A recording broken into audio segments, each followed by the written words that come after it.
Today is March 18th, 2019. My name is Allison Thompson. I'm the director at Marshall Public Library, and I'm here with Dr. Denise Mattas at Cork Medical Center. This interview today is part of an interview series that we've been doing for a Smithsonian exhibit entitled Crossroads, Change in Rural America. And Dr. Mattas is going to talk with us today about rural America from a physician's standpoint and why it is that she has decided to stay in Marshall, Illinois. So Denise, thank you for coming and allowing me to come and talk with you today. And if you would just tell us a little bit about yourself and then how Cork has impacted your life over the years. Okay, I'd be glad to. Well, I grew up on a farm on the Edgar-Clark County line, and my grandparents had always lived in Clark County and had always farmed in Clark County. I was the oldest of three siblings, and I always knew that I wanted to come back to the farm and work. I knew at the age of 5 that I was going to go to the University of Illinois, and I didn't even apply anywhere else. I knew that I was convinced that I wanted to be a vet, but then when I changed my mind when I went to school, but I'll backtrack a little bit. So growing up on the farm was a huge deal to me. I was a complete tomboy. I loved every aspect of the farm. I love animal husbandry. I loved the driving a tractor. I loved being with my dad. I loved being with my brother. I loved all of it with my granddaddy. I was very, very fortunate. I'm gonna cry. I was very fortunate to have an amazing upbringing, and my grandparents were my best friends, and so it was a huge deal for me to be able to go and do something in this world that I could still be around them and to be able to come back home with my family. So that was a huge deal for me, and it always has been. Even at 42, I'm crying about it. I was a athlete in high school, and I really liked school, and school was not hard for me. And so I knew that I was going to go to professional school when I was even in high school. But I thought I really wanted to be a vet, and I thought I really wanted to come back home, and I wanted to do the animal husbandry stuff, and I wanted to just make a big difference in large animals. And our family vet at the time kept kind of convinced me that that was a terrible idea, and that I wasn't going to make any money doing that, and I should try to do something else. So I went to college at University of Illinois, and I thought I started kind of volunteering and working in the vet school in college. And I realized by sophomore year that there's no way I could do that for the rest of my life because I completely hate cats. And I hate having I don't know why, but I just didn't like that aspect. And I had a really hard dealing with people that were paying thousands of dollars to have dogs on dialysis. I couldn't, as a farm girl, conceptualize that because I know I could have spent $5,000 on many other things. So I couldn't quite understand that part of veterinary medicine. So I decided to just go to medical school instead, and I got a major backing by Dr. George Mitchell. He had seen my mom and basically told her about the RMed program and that I should just go to medical school instead. And so that's what I did. My undergrad degree is still in animal science. But I went to medical school instead, and I got a great opportunity to stay at U of I and go to the RMed program, which is the rural medical education program that the University of Illinois had started that Dr. Mitchell had been a part of. And it basically trains kids that grew up in small town to be rural country doctors and to come back and hopefully their own hometown or another small town in Illinois or in the region to come back and live and work and practice. And so it was a perfect fit for me, a great opportunity. I enjoyed every second of medical school except for when I had to live in Rockford. And when I would come home on the weekends when I was able to, my mom would always say, I would get upset to have to go back to school. My mom would always say, we're going to be here when we get done, right? We're still going to be here when you get done. And I knew then that I had made the right decision. I knew I really wanted to come back home. There was no doubt in my mind I wanted to come back home. So I decided to go to residency at Union in Terre Haute, which was a really great opportunity for me because where I went to medical school, it was very much one-on-one with physicians.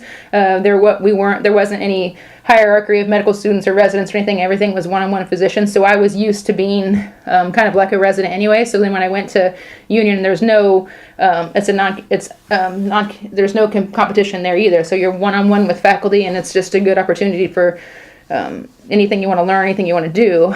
And so I really had a great experience at Union as well. And then I decided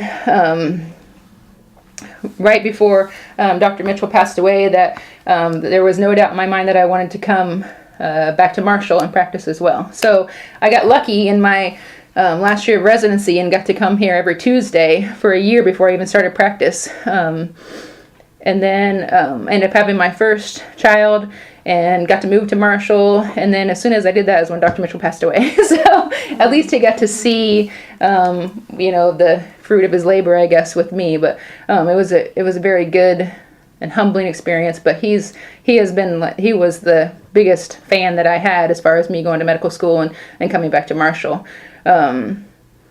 Dr. Turner's been fantastic too. He actually helped me as a medical student. I was able to do a lot of shadowing with him and get a lot of hours put in. He helped me as a resident too, so he was instrumental in me coming back to Marshall as well. So there's been no doubt in my mind that I've made the right choice and have enjoyed staying here since. Were you able to work with Dr. Buechler at all when you were at Union? Yeah, Dr. Buechler was the head of the residency for a little while I was there, but he and I were always buddies. He was a fantastic man. He was one of the smartest guys I've ever met, and he understood the farm girl aspect of it for me, and so that was a huge deal. He was great, a great mentor for me, and I a lot of what I know today and what I've learned today is because of him. Yeah. And how long have you been at Cork now? Dr. James and I started here on August 1st of 2006, so we're finishing our 13th year this year. And so you were able to be in the old Cork. Yes. So tell us about the time that you were at the old Cork and then the transition to the new Cork and your role in that transition. So we started in the old Cork in 2006, and it was this time of the transition to electronic medical records. And so that's a very difficult transition to go from paper records to electronic medical records, especially people that just weren't used to using computers. But I was lucky because I got to use the electronic medical records in residency, so I knew how it worked. And so that transition was easier for me than it was for some others probably. But that was a huge transition for us. Well, when Dr. James and I started, the old Cork was a great building. Dr. George had set it up well for what his needs were at the time. Then it had grown with him. But by the time we were there, medical needs had changed and our volume had changed. And so we were in desperate need of a new building. And so after a lot of discussion, meetings with our hospital administration, we finally convinced administration that we did need a new building, just because we wanted an up-to-date facility, enough room. We wanted to be able to attract visiting physicians to come, so specialists to come. So we wanted everybody to be able to be in the same building on the same floor as far as podiatry goes, and nephrology and cardiology and oncology and all the ones that we wanted to come here. We wanted to make a more successful place for them to practice, and so we were able to convince administration to build a new building. And I don't remember what year it was. The new building. I built it was 2012. Was 2012. Because it was the same year I built my house. That was crazy. Yeah. So in 2012, it doesn't seem that it'd still be 7 years that we've been here this summer. So yeah, in July of 2012 we moved here, which doesn't seem possible either. But it's been a great transition for us because we're all on one level now. We were still able to have lab and X-ray and our physical therapy. And then we're able to have all of our visiting specialists that we want to come as well. And the flow is better, and just being up to date in the transitions. Now we have another new electronic medical record. It's been a good move for us. Mm-hmm. And so you've been practicing since what year again? I graduated from medical school in 2003 and residency in 2006, and we started private practice here in 2006. Okay. Yeah. So nearly 15 years. Yeah. You've been practicing. So you've seen a lot of different situations in those 15 years. What advice do you have for children in rural America who may be considering the medical field? That's a good question. I think that, first of all, you have to realize that being a rural country doctor is different. It's not like when you go see somebody in, we call the city Terre Haute here, but if you go see somebody in a bigger environment, being a rural country doctor is very different. And so, especially if you live in the town that you work in, it can be very overwhelming, if not intimidating at times, because it's very difficult to be the town physician plus also try to live your daily life. And so, but the best part about being a rural country doctor is that people are grateful for the service that you provide. And so it's that part is very humbling and very what you live for every day. But there's a few bad things, like it's hard to go to church, it's hard to go to Walmart, it's hard to be on a baseball field because people just constantly ask you questions no matter where you are or what you're doing or if your kids are with you or not. And so that part is very hard to get used to. But lucky for me, that part is it's small, and as long as it's small, then I keep doing what I'm doing. But some people it overwhelms, and so that's why it's hard to get people to stay, especially in a community that they weren't raised in. It's hard to get people to stay. But I've tried over the 15 years. I've tried really hard to really be an advocate for those kids that want to go to medical school and they think they want to practice in rural America, because it's really a good life, and this community is a great place to raise a family and to live. But I think you really need to have those bones of that you grew up in a rural community to really understand it. Mm-hmm. Mm-hmm. Yeah. And so your children are what ages now? 10 and 13. 10 and 13, and their names are? Ella is 10 and RJ is 13. Okay. And so part of rural America also includes the idea of their spouse, because Yes. oftentimes, physicians have very educated spouses as well. And so your spouse, who I know and am friends with, he is not from a rural community. Is that correct? Right. And so how has he adjusted to, this idea of rural America and maybe not having some of the same job opportunities for him? Yeah, that's a good question. Jeff and I met in in college actually, and we decided to get married at the end of medical school. And so he was living in Chicago, grew up on the North Shore, was is still, I say, a complete city boy. But he, the good transition for him is that he went from the suburbs to Terre Haute for a while I was in residency.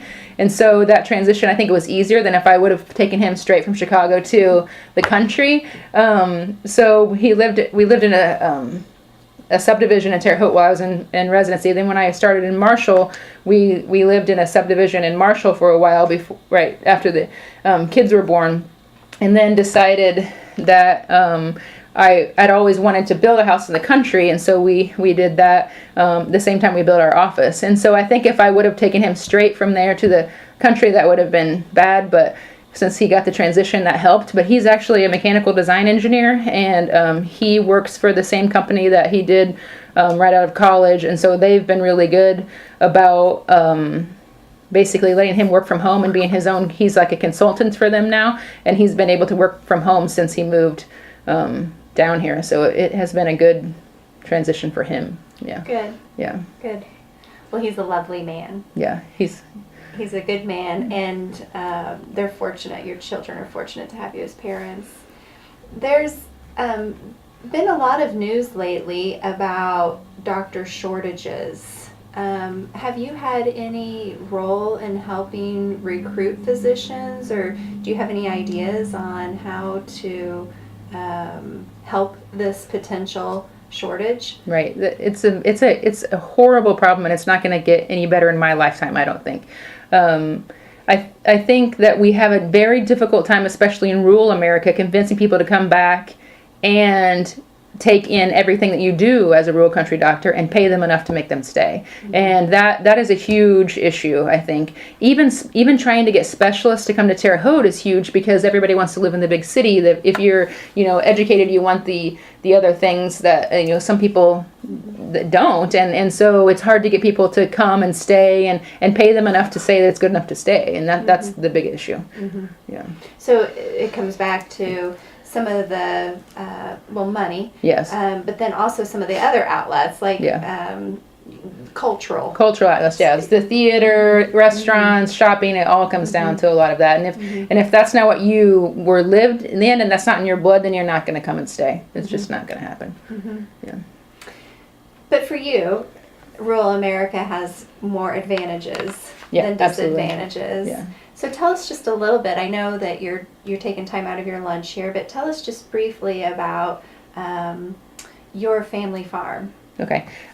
So my my grandfather moved from basically south of town to northwest of town right when my dad was born. And so we've had my grandfather's family farm northwest of town for years, and then my dad decided to buy a farm just kind of north of there, right before I was born, and we lived on our family farm, which is on the border, the Clark Erie County border, my entire life.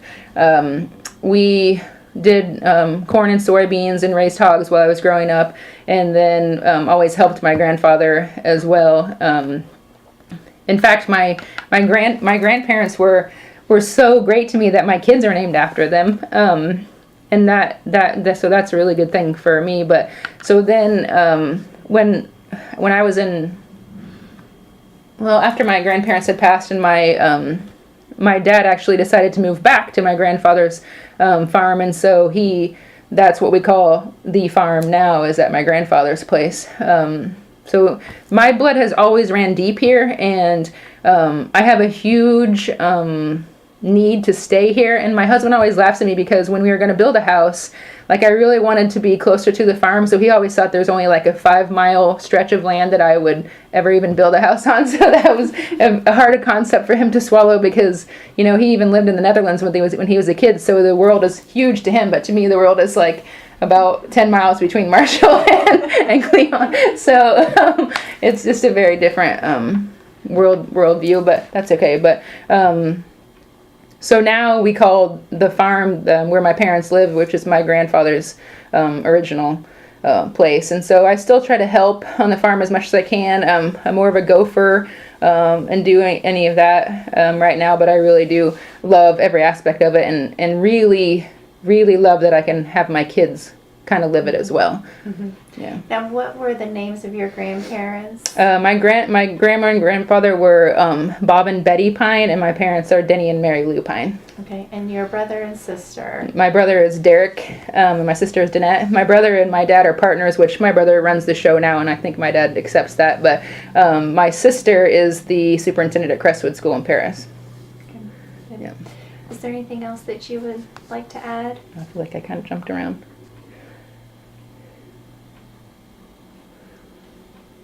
I don't think so. Okay. Well, thank you. I know that you're a busy lady. Yeah. I appreciate you. Yeah, thank you. And I know the community does too. Yeah, thank you. I don't know if that was